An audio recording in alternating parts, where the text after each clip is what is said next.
particularly, I just left a meeting with FEMA, and Ms. Plaskett and others feel that the Jones Act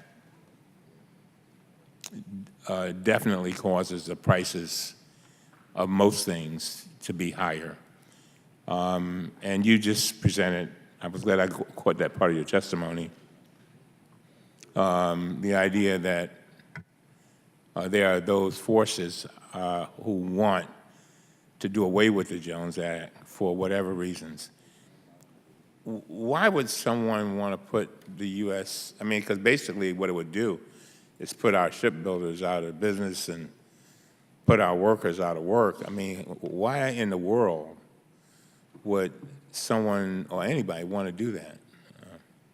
Your guess is as good as mine, Congressman, because it doesn't make an ounce of sense to me. I mean, the only thing I can think of, at least from an ideological standpoint, is there is a belief that the Jones Act is protectionist. And there's just a knee-jerk aversion in some places to the idea of protectionism. You know, but I want to recall all of my colleagues who think that this is protectionist is some kind of ideological issue. We got Adam Smith up on the wall over here. Even he said that cabotage and protecting domestic transportation was part of what nation states should do. It's not protectionist to ensure that Americans have jobs. Yeah. It's not protectionist to put Americans first and put American workers first. I mean, frankly, everything that I've seen from the folks who are requesting a long-term waiver, I think their hearts are in the right place. They just don't understand the way the Jones Act works. Those who are requesting that this be permanently exempted, those folks are the real problem. They know the truth, and they're doing this on purpose. And frankly, as far as I can tell, what they effectively are asking this Congress to do is to subsidize foreign workers against American workers, because that's exactly what happens if the Jones Act goes away and these foreign ships get to operate in American trade. And that's how I see it. And it does concern me when we're trying to make sure that Americans have good jobs so that they can raise their families. Several years ago, I worked on legislation, and actually it was adopted by the Congress as Section 301 of the Coast Guard and Maritime Transportation Act of 2012.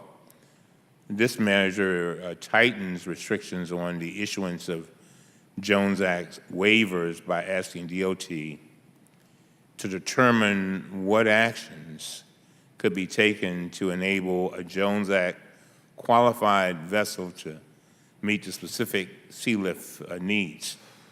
Do you know if DOT performed this analysis at all, and did DOT reach out to our Jones Act carriers to assess the availability of sea lift capacity? I mean, I can answer that. Go for it, right. The problem right now, the way that this waiver was granted by going through, using national security, a DOD waiver, it bypassed the entire DOT process. Our friends at MARAD are in constant communication with Customs and Border Protection, with our operators, to let them know that where the availability of these vessels are.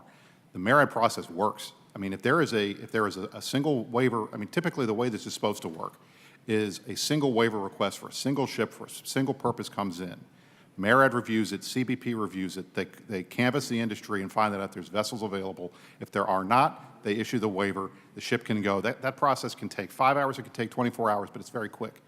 These blanket waivers, they cut DOT, they cut MARAD, they cut all these guys completely out of the process, and it simply allows anybody to do anything. And that's why we are very concerned. We don't like DOD waivers, we don't like national security waivers because they're too amorphous. The set process that exists, thanks to the law that you passed and the way that MARAD has activated, is the right way to do it, and we really shouldn't be bypassing it if there's not a good reason for it. I think some kind of way that going back to my initial question, the word needs to get out that to the Puerto Rican people, I guess, that this is not responsible for higher prices and whatever research. I'd love to have some of that because my colleagues have been very adamant about that. And I agree that the more discussion, the more uncertainty. And uncertainty gives business a real big problem. Yep. And with that, I'll yield back.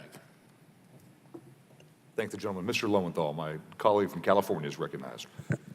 Thank you, Mr. Chair. You know, I I represent the Port of Long Beach. I also am the co-chair along